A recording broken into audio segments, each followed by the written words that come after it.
So we return to our principle. Spiritual amnesia happens when you forget the self. So what's the pattern? Now we got to know the pattern.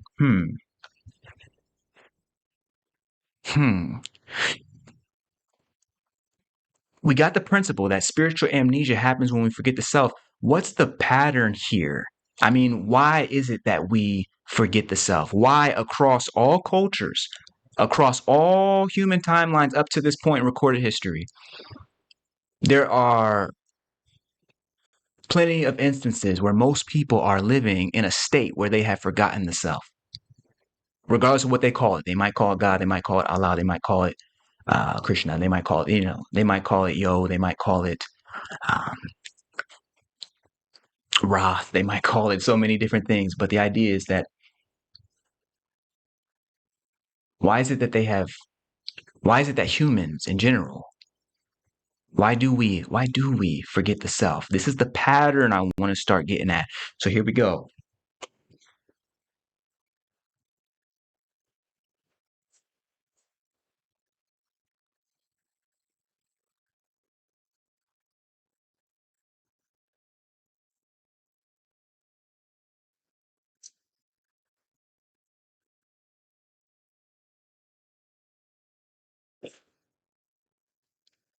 So here we go.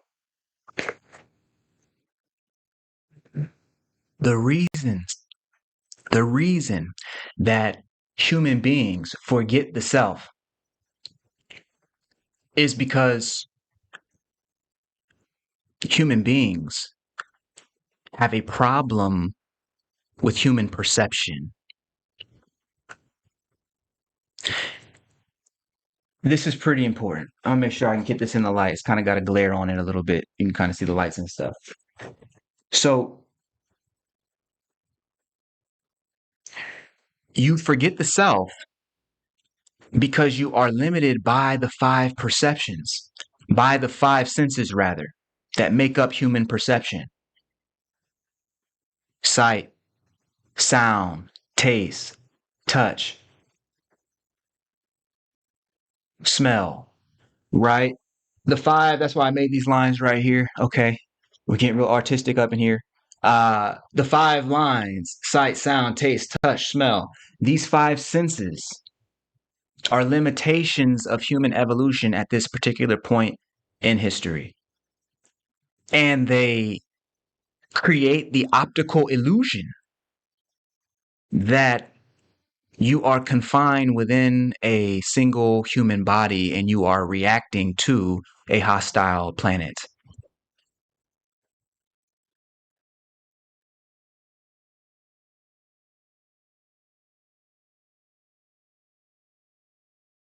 That human perception creates the optical illusion,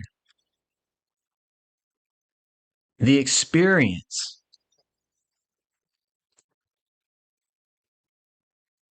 of being limited, of not being infinite, of being a finite individual who's only got a finite amount of time to be alive and get as much money as you can and get as much this as you can and get as much that as you can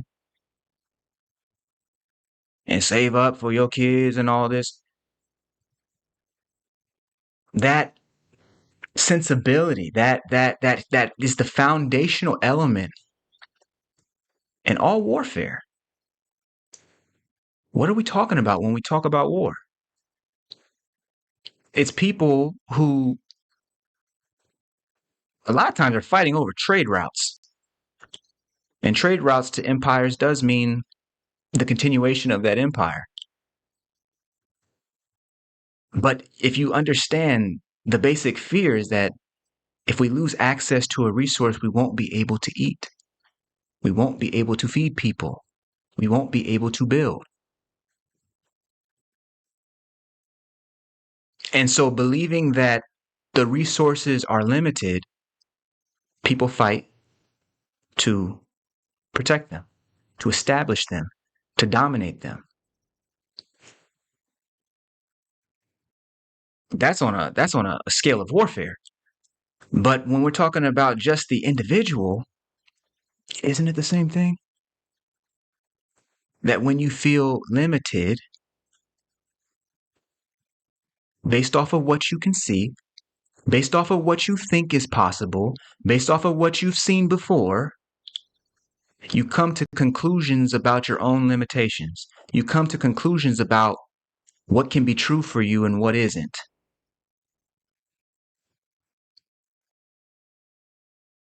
You come to conclusions about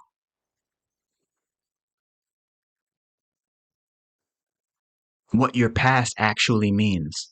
And usually those conclusions are not expansive. How could they be? You arrived at them from a place of limitation.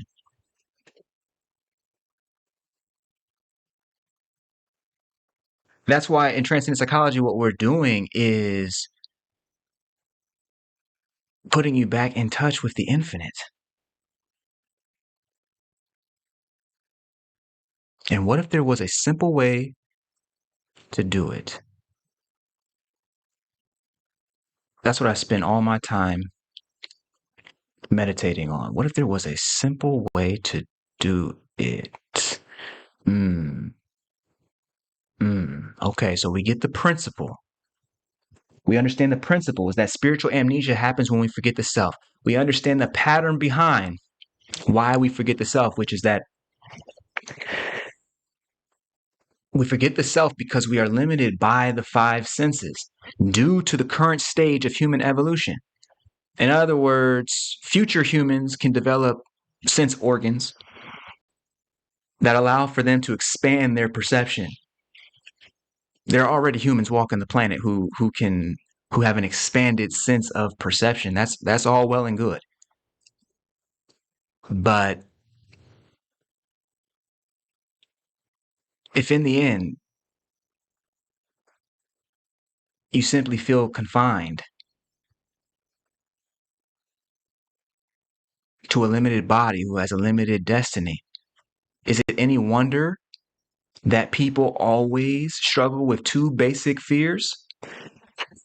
Two basic fears.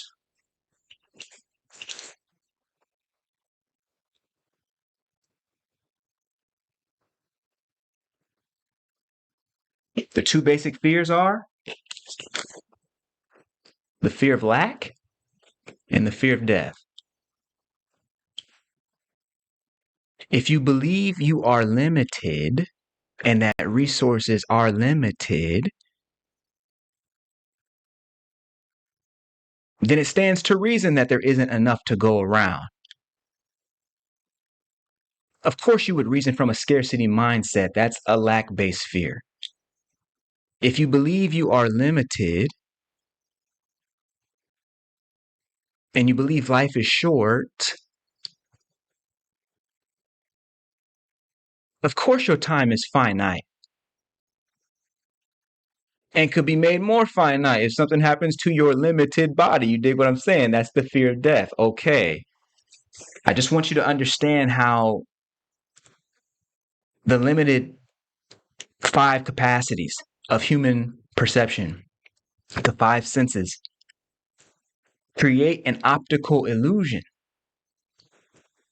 that forces the human being to see itself as a limited individual in a hostile world where it's winner take all. And until you can invite wisdom back into the process, someone who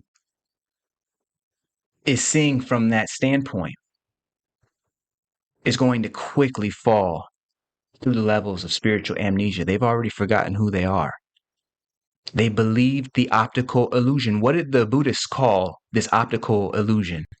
What did the Buddhists call the optical illusion? Somebody put that in the chat right quick. What did the Buddha some 2,500 years ago call this optical illusion created by the five senses? I'm just curious. Who's been reading?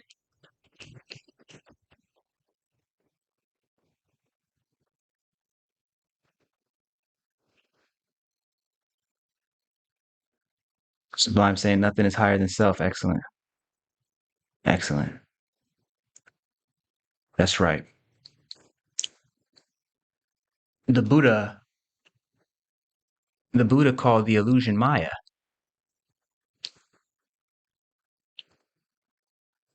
Maya, Maya. Okay, so great.